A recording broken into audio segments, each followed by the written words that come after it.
बारे में जो कि संबंधित है यूपी टीईटी सुपर टीईटी के सिलेबस को लेकर, साथ ही साथ यूपी टीईटी के साथ साथ एनसीटी के माध्यम से यानी कि एनसीईआरटी के माध्यम से किए गए बदलाव को लेकर भी, क्योंकि आप जानते हैं कि एनसीईआरटी आप सभी के लिए बहुत ज्यादा महत्वपूर्ण है, खास तौर पर आने वाले यूपी टीईटी और सुपर टीईटी को लेकर।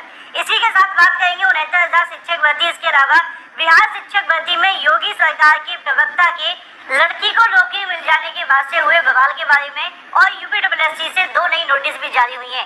एक एक करके सारी अपडेट हम कवर करें उससे पहले बस आप लोग चैनल को सब्सक्राइब करके बेल आइकन को दबा लो और वीडियो को लाइक कर दो। हम बात कर लेते हैं सबसे पहले अपडेट के बारे में। दोस्तों, जैसा कि आप जानते हैं कि हाल ही में बिहार में शिक्षक भर्ती निकाली गई थी बड़ी संख्या में, और बिहार के अंदर निकाली गई शिक्षक भर्ती को लेकर जो बीएड करने वाले अभ्यर्थी थे उनका रिजल्ट तो जारी नहीं हुआ, लेकिन बीटीसी करने वाले अभ्यर्थियों का रिजल्ट जारी कर दिया गया।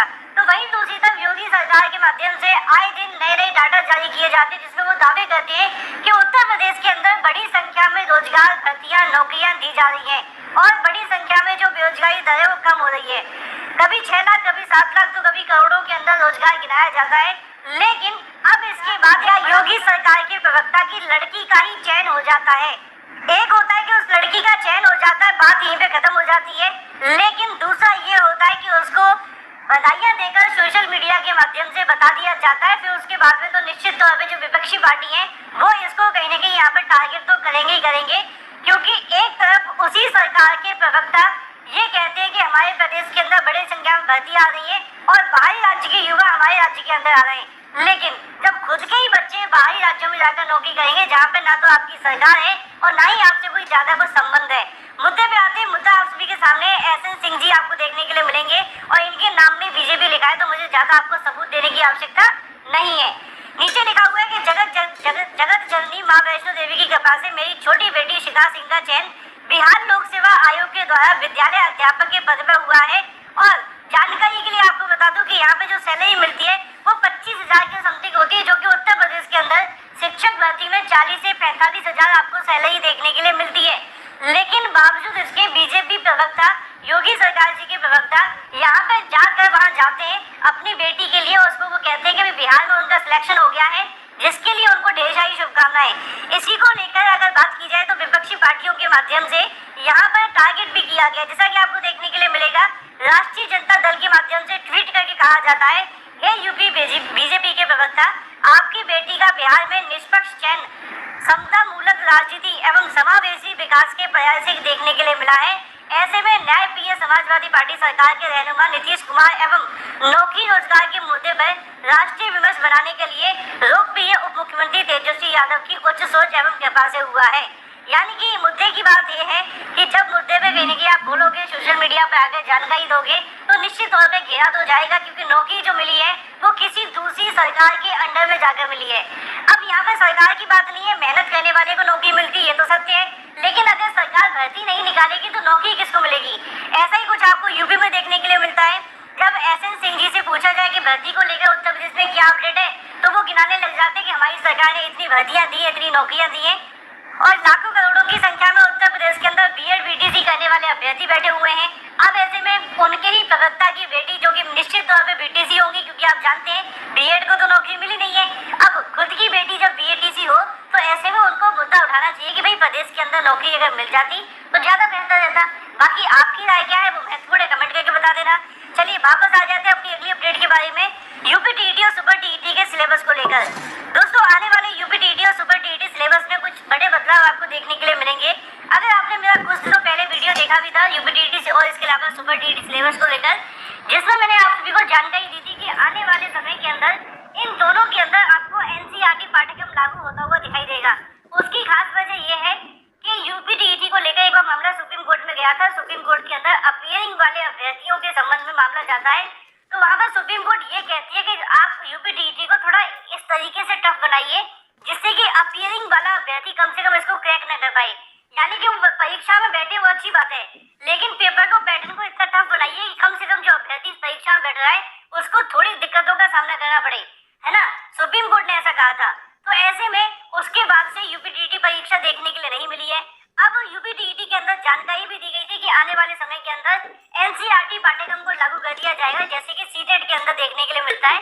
और सीटेट यूपीटीईटी के मुकाबले टफ होता है, इसलिए सीटेट के अंदर पास होने वाले छात्रों की संख्या कम होती है, जबकि यूपीटीईटी परीक्षा में आवेदन 20-22 लाख आते हैं और पास होने वाले छात्रों की संख्या बीएड बीटीसी को मिलाकर लगभग 6-6.5 लाख के आसपास चली जाती है। तो निश्चित तौर पे आने वाले समय के अंदर यूपीटीईटी और सुपर टीईटी के अंदर सिलेबस में आपको बदलाव देखने के लिए मिलेगा, लेकिन इसी बीच एनसीईआरटी के माध्यम से सिलेबस में बदलाव कर दिया गया है, जिसको लेकर जानकारी आप सभी को देखने के लिए मिल जाएगी। लिखा हुआ है कि एनसीईआरटी किताबों में बदलाव कर दिया गया है।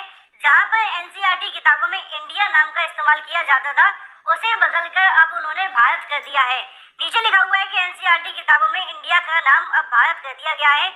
एनसीईआरटी पैनल में सर्वसम्मति से प्रस्ताव को पास किया है।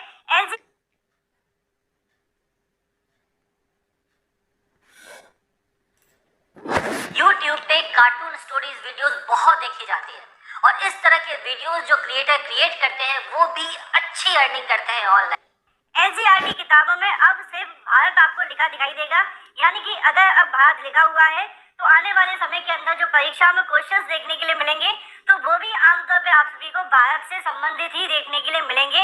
इसमें आपका मत क्या है क्या नहीं वो कमेंट करके बता सकते हैं, लेकिन जो जानकारी है वो मैंने आप सभी को यहाँ पर दे दी है। तो यूपीटीईटी और सुपर टीईटी की तैयारी करने वाले अभ्यर्थी थोड़ा तैयार हो जाएं, क्योंकि इस बार आपका सिलेबस भी बदलेगा।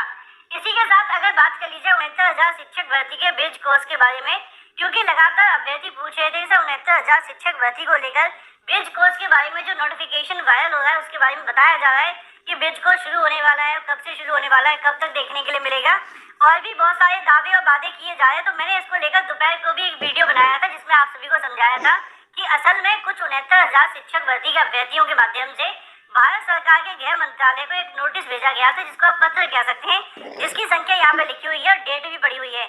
इस पत्र में भारत सरकार से मांग की गई थी कि उत्तर प्रदेश के अंदर बीएड करने वाले अभ्यर्थी जो 69,000 में चयनित हुए हैं उनको यहाँ पे ब्रिज कोर्स करवा दिया जाए। इसके संबंध में इन अभ्यर्थियों के माध्यम से जब ये मांग की गई तो यहाँ पर जो बाकी मतलब जो भारत सरकार है गृह मंत्रालय उनके माध्यम से सीएम योगी कार्यालय को ये दिशा निर्देश दिए जाते हैं कि इन छात्रों ने हमसे ये मांग की है, इसके संबंध में आगे की कार्यवाही की जाए। तो इसी को लेकर जो कहने की सीएम योगी कार्यालय के माध्यम से आशुतोष मोहन ने इस नोटिफिकेशन को भेज दिया है बेसिक शिक्षा विभाग को कि भाई बेसिक शिक्षा विभाग जो छात्रों की मांग है उसको पूरा करें। अब बेसिक शिक्षा विभाग क्या कर रहा है वो आपको जान लेना है। बेसिक शिक्षा विभाग असल में इस मामले पर हाथ खड़े करके बैठा हुआ है, क्योंकि चयन सूची को रिविजिट करने के आदेश दिए गए हैं और जब तक चयन सूची रिविजिट नहीं हो जाती, कोर्ट का कोई नया आदेश नहीं आ जाता, तब तक वो ब्रिज को शुरू नहीं करवाने वाले। सोशल मीडिया पर चलने वाली जानकारी पूरे तरीके से फेक है। इसी तरीके से अगर बात कर लीजिए अपनी अगली अपडेट के बारे में जो कि संबंधित है यूपीएससी के माध्यम से 2 नए नोटिस जारी किए जाते हैं। एक एक्स-रे टेक्नीशियन को लेकर है, जिसके बारे में 382 पदों के लिए यहाँ पर 2,728 अभ्यर्थियों को शॉर्टलिस्ट किया गया है। इसी तरीके से दूसरी जो आपको भर्ती देखने के लिए मिलती है दंत स्वास्थ्य विज्ञानी मुख्य परीक्षा के संबंध में, जिसके लिए 288 पदों पर 535 अभ्यर्थियों को शॉर्टलिस्ट किया गया है। अधिक जानकारी के लिए ऑफिशियल वेबसाइट पर जाकर नोटिफिकेशन डाउनलोड करें। फिलहाल इस वीडियो में इतना ही। Thank you for watching this video.